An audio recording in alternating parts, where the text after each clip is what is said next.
Buscamos nuevamente en el Evangelio según Juan, capítulo 13, versículo 18.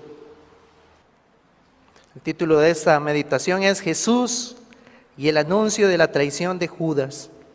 Dice así el versículo 18: No hablo de todos vosotros, yo sé a quienes he elegido, mas para que se cumpla la escritura, el que come pan conmigo levantó contra mí su calcañar. En ese pasaje, hermanos, veremos a nuestro Señor Jesús humillándose para salvar a los suyos, pero también lo vamos a ver en contraste con el orgullo de este que parecía ser su discípulo, Judas, que realmente buscaba lo suyo propio, sin importarle aún traicionar a su maestro, y mucho menos le importaba traicionar a sus hermanos, o como también llamaba a los otros discípulos. Entonces lo que quiero que veamos en primer lugar es la enseñanza. Vamos a estar viendo del versículo 1 hasta el versículo 20, tal vez no en ese orden consecutivo, pero sí para ir enfatizando algunos aspectos de ese pasaje, y vamos también a ver las aplicaciones de cada uno. Y por último vamos a ver la doctrina que está expuesta acá, que según en nuestra confesión de fe utilizamos este pasaje para hablar acerca del decreto de Dios, o cómo Dios nos enseña que Él ha ordenado en su sabiduría todas las cosas. Y realmente, hermanos, cuando nosotros estudiamos la confesión de fe, podemos ver que ella sigue una línea de pensamiento, porque el fundamento de nuestra fe, de nuestra doctrina, es la Escritura, y la Escritura es la que nos revela a Dios. Y ahora estamos viendo que Dios, cuando hemos meditado en que Él es todopoderoso y que Él es conocedor y Él es omnisciente, podemos llegar y aceptar sin ningún problema que este Dios todopoderoso ha decretado todo. Porque si existiera algo que Dios no puede controlar o que le toma por sorpresa y que Él no sabía, entonces no sería Dios, no sería todopoderoso y no sería omnisciente. Por lo cual el decreto de Dios es el resultado lógico de los atributos en los que ya hemos meditado. Entonces, en primer lugar, lo que vamos a ver es cuál es el contexto de lo que está ocurriendo acá en el capítulo 13 del Evangelio de Juan. Bueno, lo que entendemos en primer lugar es que nuestro Señor Jesús está a pocas horas de que Él va a experimentar la traición. Él va a ser traicionado por uno de aquellos que decía ser de sus seguidores. Él experimentará el ser arrestado, el ser enjuiciado, el ser crucificado y morir y ser sepultado.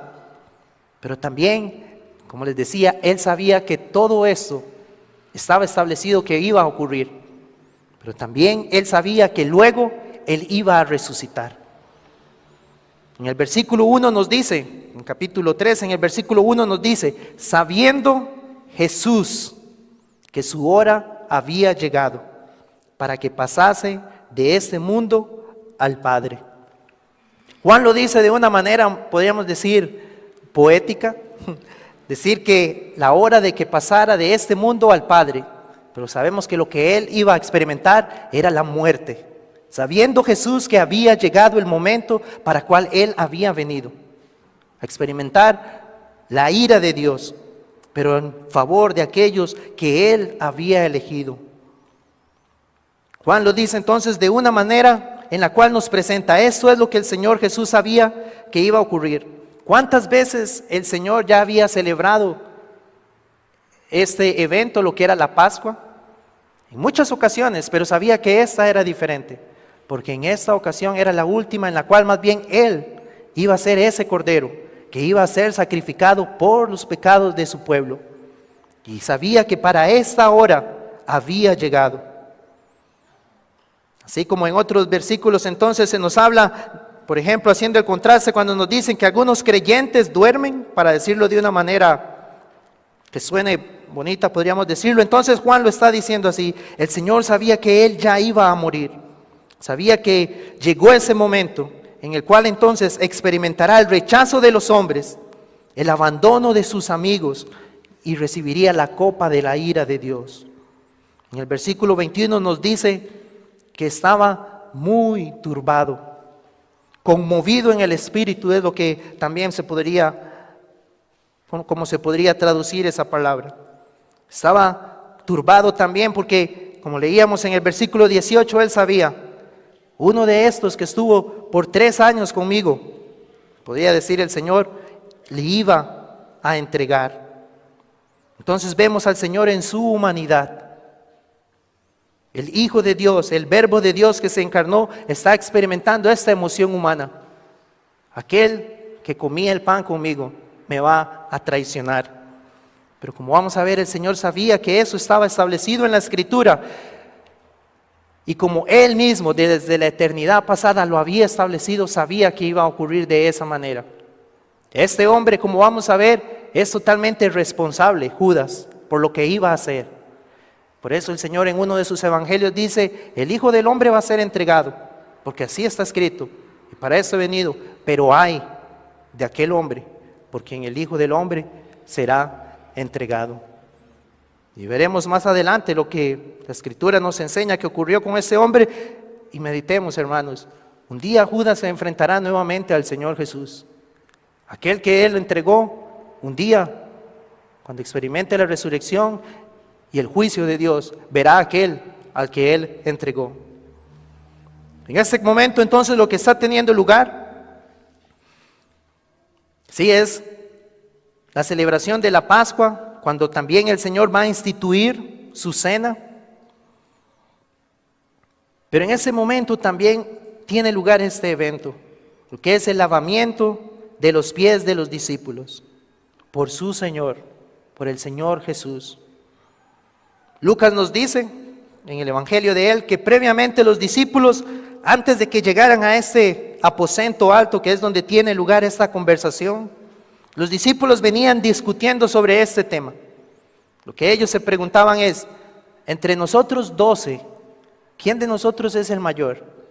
¿Quién de nosotros es el que va a tener mayor preeminencia en el reino del Señor Jesús? ¿Quién de nosotros ocupará los cargos más altos? Y el Señor sabía lo que ellos venían conversando. Por lo cual entonces podemos entender que cuando llega este momento en el cual alguno debía levantarse y lavar los pies de todos los demás, que al hacer eso, esa persona estaría confirmando no que era el más grande de todos, sino que estaría confirmando que era el más o el menor de todos, el siervo de todos. Por lo cual, ya ellos tenían la intención, quiero saber si soy yo el más grande, pero si lavo los pies de estos otros, estaría afirmando no que soy el más grande, sino que más bien soy el menor de todos. Recordemos que en ese momento, o era la tradición, o parte de la cultura, que aquel que hospedaba a las personas en su hogar, parte del servicio que debía darle a alguien que él recibía en su hogar, era precisamente lavarle los pies. Por toda la suciedad que se acumulaba en ese tiempo en los pies, porque no existía un calzado como lo existe en el día de hoy. Entonces, y esto estaba entregado, o ese servicio lo realizaban aquel siervo de la casa. Podríamos decir inclusive que eran los esclavos los que tenían que realizar ese tipo de servicio. Pero ¿qué es lo que ocurre? Porque inclusive aún antes de que el Señor, sabiendo que su hora había llegado, aún antes, esas horas antes, Él se prepara para darle una enseñanza a sus discípulos. Nuevamente, por 3 años les ha estado enseñando, pero antes de partir una más. Y una gran enseñanza. Jesús les va a enseñar que su Señor y su Maestro se humilla para demostrarles a Él ese servicio tan humilde. Pero a la misma vez, hermanos, debemos ver que esto apunta a una realidad espiritual aún mayor. Porque sí, realmente es lo que el siervo del Señor debe hacer, el discípulo del Señor Jesús debe hacer. Si Él es nuestro Señor, es nuestro Maestro, estamos aprendiendo de Él. Y aquí Él nos está enseñando. En esa actitud de humildad para servir a aquellos que eran sus discípulos. Y es lo que nosotros como creyentes debemos también imitar. Ahora, Él se humilla. Y ahí podemos imaginar el asombro de ellos. Pero el mismo Juan, en su evangelio, nos había dicho en el capítulo 1, dice que ni siquiera Juan el Bautista, del que Jesús dijo, Jesús hablando acerca de Juan el Bautista dijo, entre los nacidos de mujer no hay mayor profeta que Juan el Bautista. Es el más grande entre los nacidos de mujer, Juan el Bautista. Y en el capítulo 1, Juan el Bautista dijo esto, en el evangelio de Juan, que ni aún él era digno de desatar la correa del calzado de Jesús.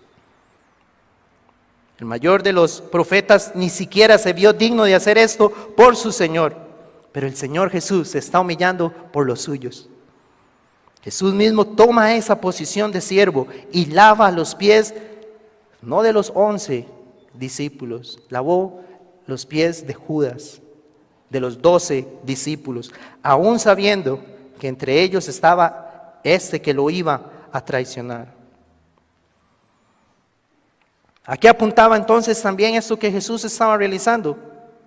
Sí, entendemos que es un acto, que es algo mayor que el acto externo de lavar los pies físicos. Jesús le dijo a Pedro en el versículo 8, en el capítulo 13, le dijo, si no te lavare, no tendrás parte conmigo. ¿Quiere decir esto entonces que para tener parte con Jesús, podría alguien hacer la pregunta, para tener parte con Jesús debemos lavarnos literalmente los pies?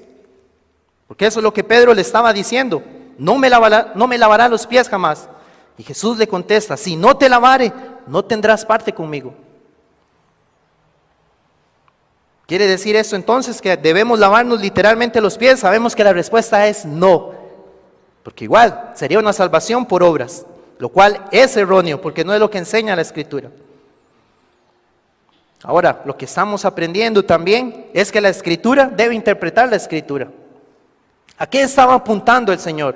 Y quiero leer lo que dice Apocalipsis, capítulo 7 y versículo 9. Hasta el versículo 14 dice, después de esto miré, y he aquí una gran multitud, la cual nadie podía contar, de todas naciones y tribus y pueblos y lenguas, que estaban delante del trono y en la presencia del Cordero, vestidos de ropas blancas y con palmas en las manos, y clamaban a gran voz diciendo, la salvación pertenece a nuestro Dios, que está sentado en el trono y al Cordero. Versículo 11, y todos los ángeles estaban en pie alrededor del trono, y de los ancianos y de los 4 seres vivientes, y se postraron sobre sus rostros delante del trono y adoraron a Dios diciendo, amén. La bendición y la gloria y la sabiduría y la acción de gracias y la honra y el poder y la fortaleza sean a nuestro Dios por los siglos de los siglos. Amén. Entonces uno de los ancianos habló diciéndome, estos que están vestidos de ropas blancas, ¿quiénes son y de dónde han venido? Y el versículo 14, yo le dije, Señor, tú lo sabes. Y él me dijo, estos son los que han salido de la gran tribulación y han lavado sus ropas y las han emblanquecido en la sangre del Cordero. Primera de Juan, capítulo 1 y versículo 6. Si decimos que tenemos comunión con Él y andamos en tinieblas, mentimos. No practicamos la verdad. Pero si andamos en luz como Él está en luz, tenemos comunión unos con otros. Y la sangre de Jesucristo, su Hijo, nos limpia de todo pecado. Si decimos que no tenemos pecado, nos engañamos a nosotros mismos y la verdad no está en nosotros. Si confesamos nuestros pecados, Él es fiel y justo para perdonar nuestros pecados y limpiarnos de toda maldad. Si no te lavare, no tendrás parte conmigo. Solamente aquellos que han experimentado la limpieza de sus pecados por la sangre del Cordero son los que tendrán parte con el Hijo de Dios. Así que esta es una pregunta de vida o muerte. ¿Quiénes son los que pueden tener parte con Jesús? ¿Ha experimentado usted entonces que sus pecados hayan sido lavados por la sangre del Cordero? porque si no es así, usted no tendrá parte con el Hijo de Dios. Juan vio en el Apocalipsis, Dios le concedió ver aquel día en la gloria, donde estarán todos los que el Señor Jesús ha lavado a través de su sacrificio en la cruz del Calvario. Y solamente si hoy usted por la fe puede reconocer que Cristo lo ha limpiado de sus pecados, usted será parte de esa multitud que nadie podía contar. Entonces, aquellos que lo han experimentado, que han experimentado el ser limpiado, lavado de sus pecados, y como también Juan dice, por el Cordero de Dios que quita el pecado del mundo, son los que tienen parte con el Señor. Eso debemos entender que no significa entonces que yo ya no tengo pecado o que no cometa ninguno. Porque como leíamos, si alguien dice que no tiene pecado, se engaña a sí mismo.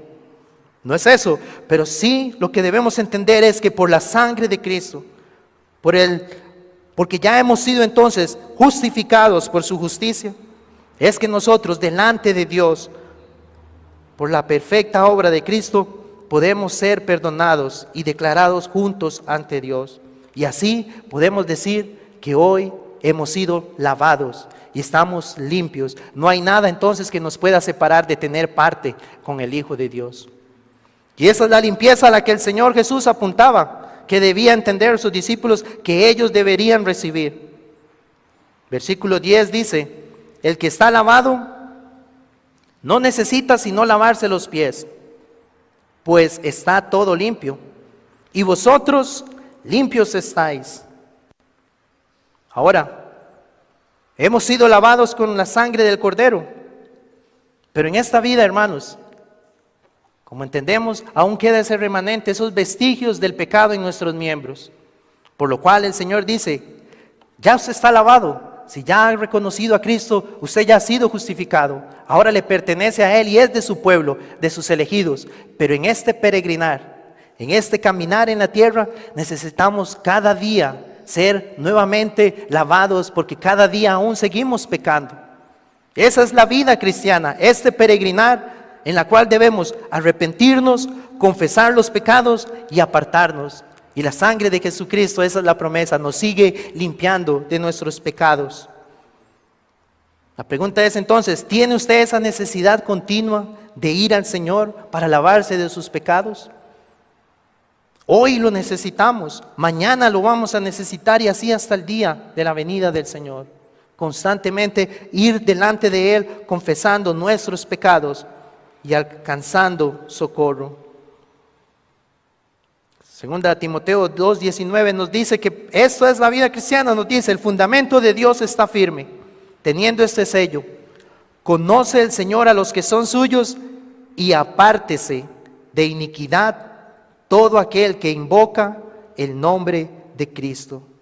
Sí, el Señor conoce a todos los que son de Él, pero ahora esos que dicen ser del Señor, ese es el llamado, apártese de iniquidad si usted ha invocado el nombre de Cristo. Esa es la evidencia.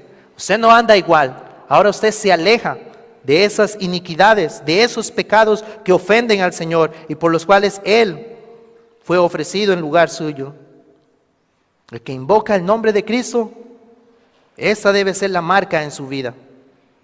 Primera Tesalonicenses 3:3 también nos dice, la voluntad de Dios es vuestra santificación. Apartarse de iniquidad, nuestra santificación.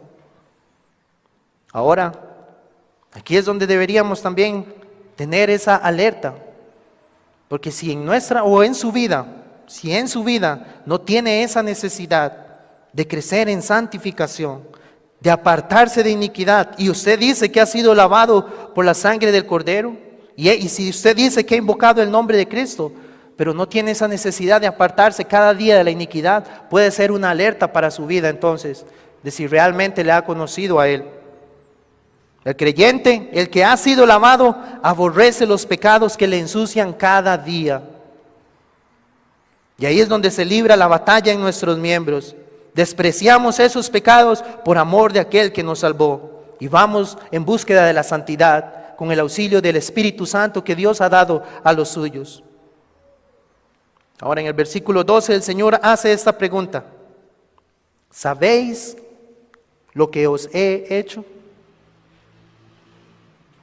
Jesús sabía que ellos habían discutiendo entonces, como les mencionaba, quién era el más grande entre ellos, quién era aquel que iba a tener ese cargo más elevado entre ellos. Pero ahora Jesús les pregunta eso. A través de lo que acabo de hacer, ¿saben? ¿Entienden lo que hice? Ahora, hermanos, ellos pienso que debían haber entendido eso. En el peregrinar con el Señor Jesús, ellos habían visto a su Maestro hacer milagros sorprendentes. Convertir el agua en vino, sanar a paralíticos, alimentar a más de 5,000 personas, caminar sobre el mar, calmar la tempestad, sanar a aquel ciego de nacimiento, echar fuera muchos demonios. Lo habían escuchado proclamar el perdón de pecados. Habían estado cuando Él resucitó a Lázaro. Pedro fue uno de los que afirmó que Jesús era el Cristo, el Hijo del Dios. Entendían que ese era el Verbo de Dios que se encarnó. Pero ahora lo que están viendo es que este Verbo de Dios se humilló hasta lo sumo. Están entendiendo ese al cual todos se le sujetan. La naturaleza misma, las enfermedades, los demonios, se humilló a lavarme los pies. Filipenses 2:6 nos habla de esta humillación, el cual siendo en forma de Dios, no estimó el ser igual a Dios como cosa que aferrarse, sino que se despojó a sí mismo tomando forma de siervo, hecho semejante a los hombres, y estando en la condición de hombre, se humilló a sí mismo, haciéndose obediente hasta la muerte, y muerte de cruz. Sabían quién era Jesús y debían entender lo que Jesús había hecho. Pero también la pregunta es, ¿quiénes eran ellos entonces para querer tener un puesto alto? Y también debemos preguntarnos, ¿quiénes somos nosotros? Sus discípulos, pecadores, quebrantadores de la ley de Dios. Y los vemos aquí en este acto egocéntrico, porque ellos querían ser el centro de atención, como dicen, acaparar todas las cámaras. Estaban manifestando su orgullo. Pero ahora, en Cristo es donde está la diferencia. Aquellos que sí tienen parte con Jesús, esta actitud es la que Él quiere mostrarles que no debe estar en ellos. Porque si vieron a su Señor, el Dios del universo que se ha rebajado, entonces aquellos que son de Jesús harán exactamente lo mismo. El Señor Jesús se humilló a lo sumo. Ahora, hermanos, ¿quiénes somos nosotros delante de nuestro gran Dios? El Señor Jesús se humilló para venir a salvar a su pueblo. Les mostró el servicio que Él les estaba realizando. Los ha lavado de sus pecados y nos ha lavado a todos aquellos que estamos en Él. Y al entender entonces quién es Él y lo que Él hizo, debemos entender entonces quiénes somos nosotros delante de Él. Y cuando Él nos ordena algo en su palabra, nosotros como siervos debemos obedecer. El Señor Jesús vino a perdonarnos nuestros pecados. ¿Quién soy yo entonces para no querer perdonar a aquel que peca contra mí? ¿Soy yo mayor que Jesús? ¿Que aquel que se humilló? ¿Quién soy yo para decirle a mi hermano, no lo perdono por lo que usted me dijo o por lo que usted me hizo? ¿Estoy diciendo que soy mayor que Jesús? Pienso que nadie se atrevería a decir eso, pero con nuestra vida y nuestros actos estamos demostrando ese orgullo aún y ese egocentrismo en nosotros que no nos permite humillarnos como el Señor en ese momento está reflejando, les está enseñando a sus discípulos. Él vino a servir, a dar su vida en rescate por muchos. ¿Cierto? Nosotros no vamos a dar nuestra vida para rescatar a alguien, no somos Dios. Pero sí estamos viendo el servicio que nuestro Señor realizó por amor a los suyos. Y eso es lo que nosotros, asimismo, como sus discípulos, que hemos sido lavados de nuestros pecados, debemos hacer. Servirnos los unos a los otros en amor, perdonándonos y soportándonos los unos a los otros. Esa es una de las realidades que el Señor les estaba enseñando. Y es lo que debemos aplicar en nuestras vidas también. Ninguno debe pensar o tener un concepto de sí mismo más alto del que realmente es. Somos pecadores, Hemos transgredido la ley de Dios, pero por gracia hemos sido redimidos de nuestros pecados, por la gracia del Señor. Y ahora debemos anhelar servirnos los unos a los otros. Pero ahora también, hermanos, quiero que veamos este otro aspecto de lo que podemos ver en este pasaje. Nuevamente el versículo 1 dice: antes de la fiesta de la Pascua, sabiendo Jesús que su hora había llegado para que pasase de este mundo al Padre, dice, como había amado a los suyos que estaban en el mundo, los amó hasta el fin. Aquí Juan está haciendo una separación. Como él había amado a los suyos. Quiere decir que habían unos que no eran de él. Él amó a los que son de él. Y los amó hasta el fin. En el versículo 10, ahorita lo leímos, pero no lo terminé todo, porque quiero enfatizar esta parte. Jesús les dijo: el que está lavado no necesita sino lavarse los pies, pues está todo limpio. Y vosotros limpios estáis. Pero él aclara otra vez: aunque no todos. Recordemos, el Señor está reunido con sus discípulos, con los 12, y Él les está diciendo: ya ustedes están limpios por la enseñanza que les acabo de dar. Yo los he lavado, pero la verdad es que no todos ustedes están limpios. Y se lo está diciendo a su círculo, a los 12. Desde aquí, hermanos, eso debía traer asombro y espanto y terror a ellos. Porque como vamos a ver, ellos mismos no sabían de quién estaba hablando Jesús. Tal vez alguien podría pensar: es que yo he visto a este que era discípulo, pero que no actuaba como discípulo. Tal vez en ese momento alguien podría considerarlo. Pero como vamos a ver, ninguno pensó de quién podría estar hablando, quién era el que entre ellos aún no estaba limpio. Había alguno entonces que debemos entender que no quería humillarse, porque eso es lo que hace el discípulo de Cristo. Había uno que no quería perdonar, que no quería ser el servidor de todos y que realmente despreciaba a su Señor y que solamente estaba con Él por los beneficios que podía obtener a través de Él. En el versículo 17 el Señor hace esa afirmación: si sabéis estas cosas, bienaventurados seréis si las hiciereis. Nuevamente el Señor nos vuelve a hablar hoy del gozo, de la dicha, como escuchábamos ahora en la mañana. El Señor dice: si ustedes entienden estas cosas, van a tener la bendición de Dios.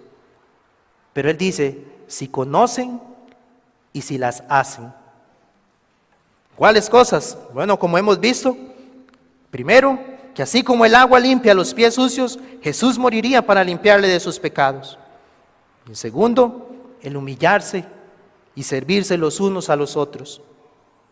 Según Jesús, esto es la bienaventuranza. Este es el gozo. ¿Sabe usted que Jesús le ha lavado de sus pecados? Gloria a Dios, y así es. Y ahora, como ha experimentado esta salvación, ¿entiende usted que debe humillarse y servir a aquellos que son también del Señor?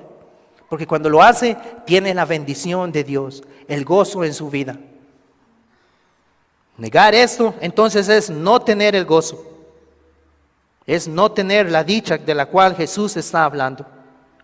Pero también esto nos apunta, hermanos, a esa realidad. Alguien puede saber estas verdades, pero no vivirlas. Puede saber mucho sobre lo que la Escritura enseña. Sabe estas cosas, pero no las hace. Esa es la diferencia. El Señor nos dice en su palabra que esa confesión que nosotros hacemos en Cristo, si le invocamos a Él como nuestro Señor, se puede juzgar si es verdadera dependiendo de cómo usted vive. Entonces, sabe estas cosas y las hace, tiene la dicha. Sabe estas cosas y no las hace, se está engañando a usted mismo, no tiene la dicha. Primera de Juan 2:4 dice: el que dice yo le conozco y no guarda sus mandamientos, el tal es mentiroso y la verdad no está en él. Como afirmaba ahora en la mañana, nosotros no somos salvos en base a las buenas obras. Pero sin embargo, las buenas obras, ese anhelo por la santidad, ese anhelo por alejarse de las iniquidades, por la pureza, por separarse del mundo, por una vida transformada, esas obras son el resultado seguro de alguien que ha experimentado la salvación. No son el fundamento, pero es el fruto de aquel que ha sido salvado. Por su fruto los conoceréis. Entonces Jesús está haciendo, hermano, lo que estamos viendo es eso, una separación. Llegó la hora para la cual yo vine. Ese es el momento en el cual me voy a entregar. Y he amado a los que son míos, no todos. Ustedes están limpios porque les he lavado, pero no todos. Son dichosos cuando oyen y hacen estas cosas. Y en el versículo 18 Él les dice, yo no hablo de todos vosotros. Bienaventurados cuando conozcan estas cosas y las hacen, pero yo no estoy hablando de todos vosotros, porque yo sé que aquí hay unos que no las hacen.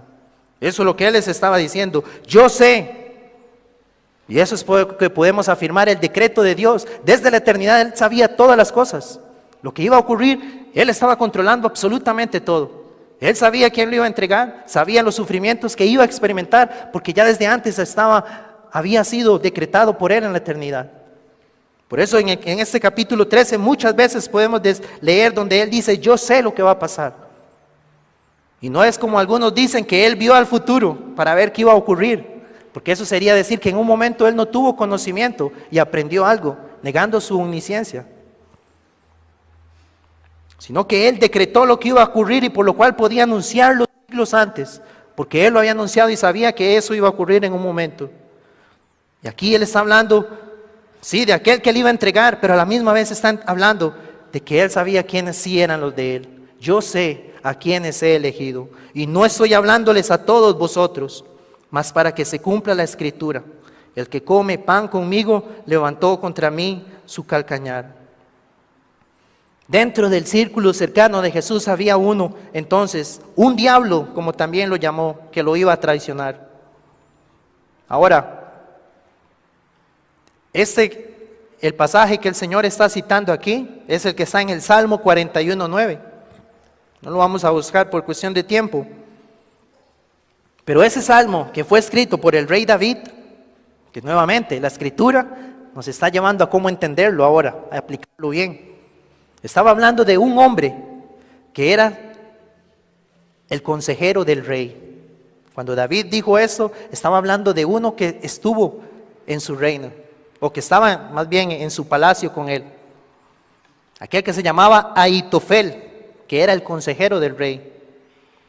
Pero ese hombre, David estaba diciendo, comía el pan conmigo, se levantó contra mí.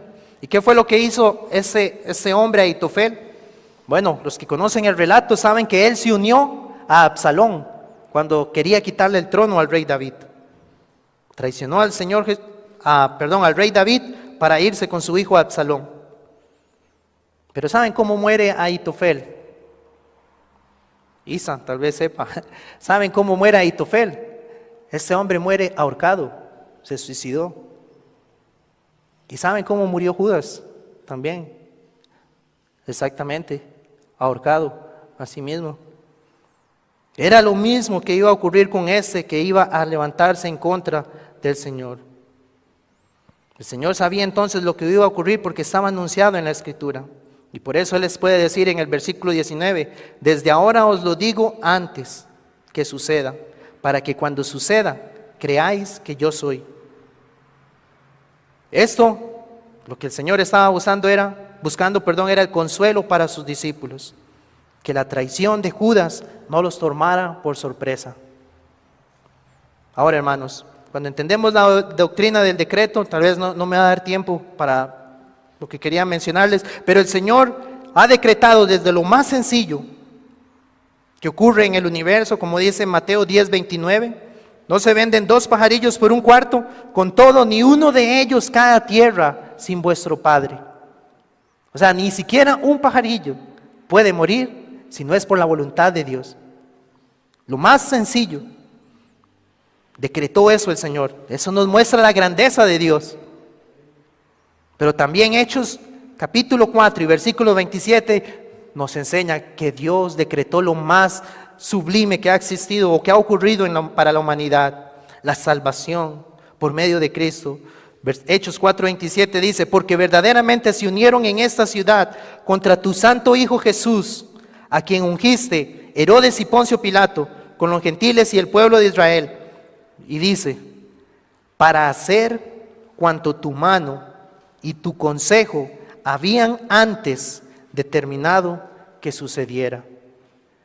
El Señor Jesús sabía, lo que va a pasar es lo que ya estaba dicho. Judas me va a entregar, voy a ser arrestado, un juicio injusto, voy a ser crucificado, pero esto ya estaba determinado para la salvación de aquellos que yo he elegido. Todo estaba siguiendo el decreto de Dios. Aún el pecado de este hombre que iba a entregar al justo, al inocente, al que no le podían señalar ningún pecado, aún el pecado de este hombre Dios lo usó para que su nombre fuera exaltado a través del sacrificio que él iba a hacer en la cruz para salvar a su pueblo.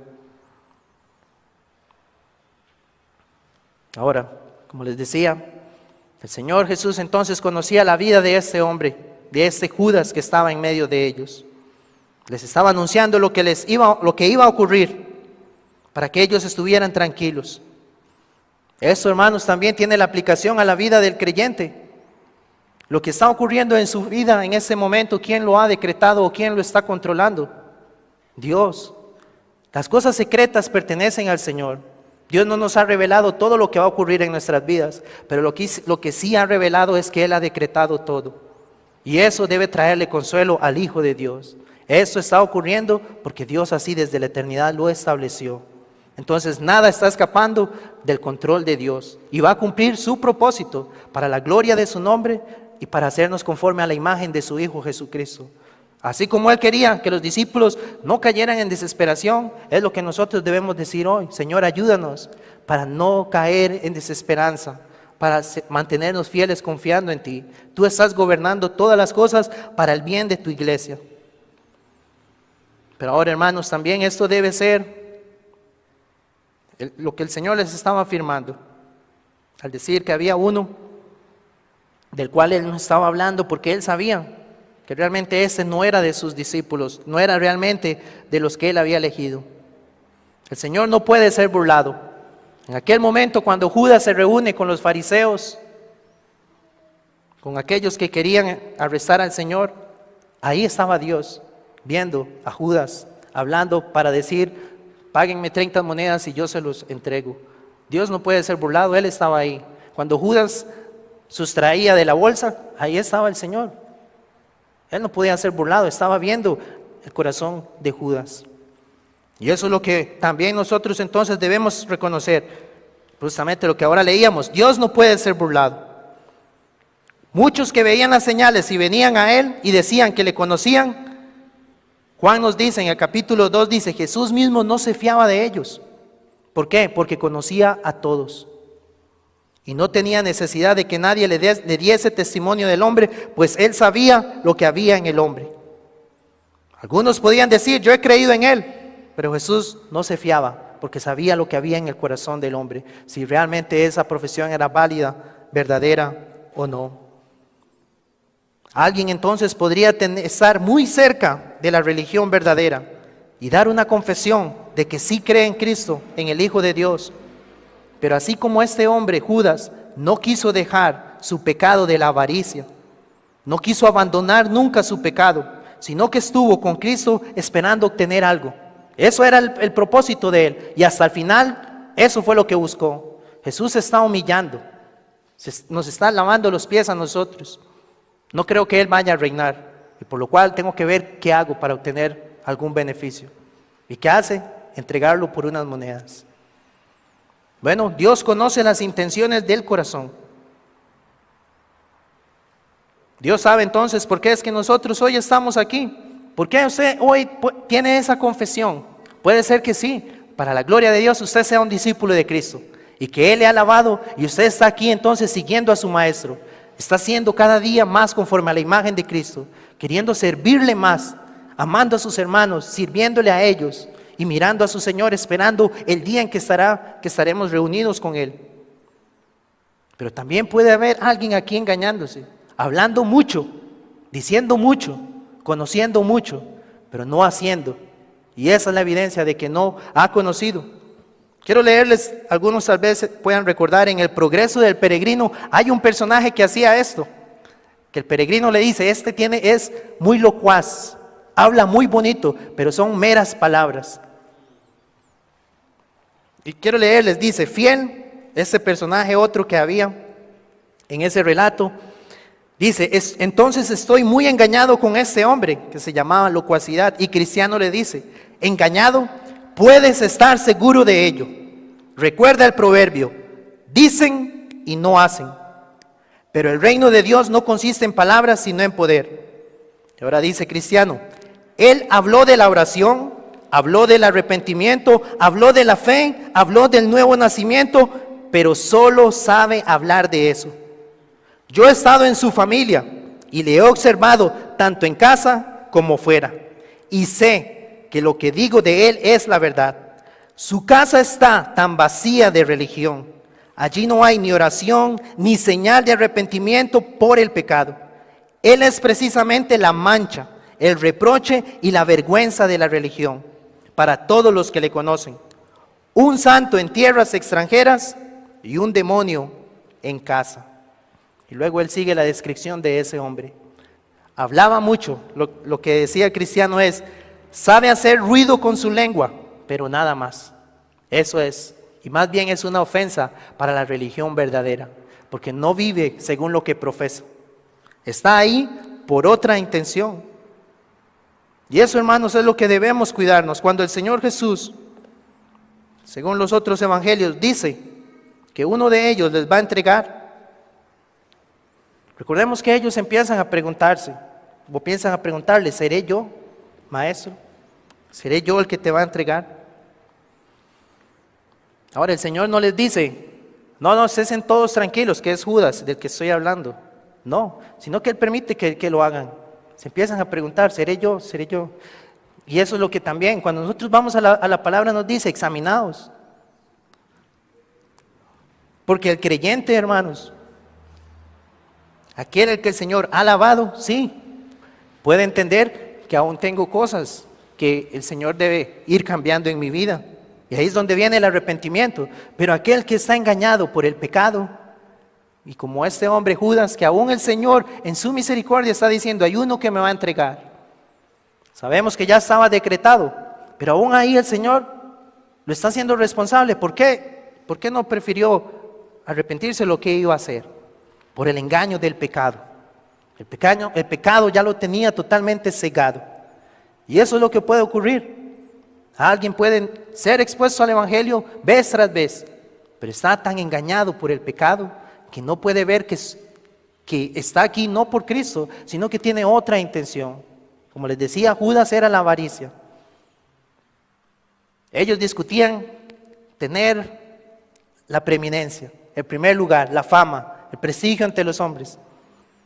¿Alguien podría tomar el nombre de Cristo para eso? Pero de igual manera, recordemos el final de este hombre Judas. En Hechos capítulos 1, cuando están eligiendo al sucesor de Judas, dicen, él se fue a su propio lugar. Él se fue a la condenación. Eso fue lo que le esperaba. El Señor Jesús en el versículo 20 les dice, de cierto os digo, el que recibe al que yo enviare me recibe a mí, y el que me recibe a mí recibe al que me envió. Y ese es el consuelo, hermanos, para el creyente. Si hoy nosotros tenemos a Cristo, tenemos al Padre, y por el Espíritu Santo que nos ha guiado a Cristo, tenemos al Dios Trino morando en nosotros. Esa es la comunión que nosotros tenemos, al Dios Trino, el cual nos ha salvado. Pero aquel que no tiene a Jesús, que sigue en sus pecados, lo que le esperará entonces será la condenación. El llamado entonces es para aquel que hoy, si por la gracia de Dios puede estar viendo que está aquí no por Cristo, sino que es por cualquier otro motivo y que no es de los bienaventurados, porque dice pero no hace, pero quiere hacerlo, esa entonces es la obra del Espíritu Santo en su vida. Y lo que debe hacer es clamar a Dios, clamar a Él, para que Él le lave de sus pecados. Amén. Vamos a orar. Te damos gracias, nuestro buen Dios, por tu santa palabra. Te damos gracias por todo lo que en ese día nos has permitido conocer de la Escritura, por el tiempo de adoración que nos has también permitido tener. Señor, yo te ruego que tu iglesia, los elegidos, los que te pertenecen a ti, podamos a través de la Escritura apreciar cada vez más la obra de Cristo, su sacrificio, el lavamiento de nuestros pecados por su sangre derramada, y que nuestra fe en Él siga creciendo. Sigue, oh Señor, purificando nuestras vidas. Pero también te ruego por los que hoy puedan estar aquí y no tienen esa bienaventuranza. Oh Dios, ten misericordia y que tu Espíritu Santo hable a sus corazones y les muestre que aún hay tiempo para la salvación de ellos y acuden en arrepentimiento a Cristo y claman a Él por el perdón de sus pecados. En el nombre de Él te pedimos estas cosas, Señor. Amén.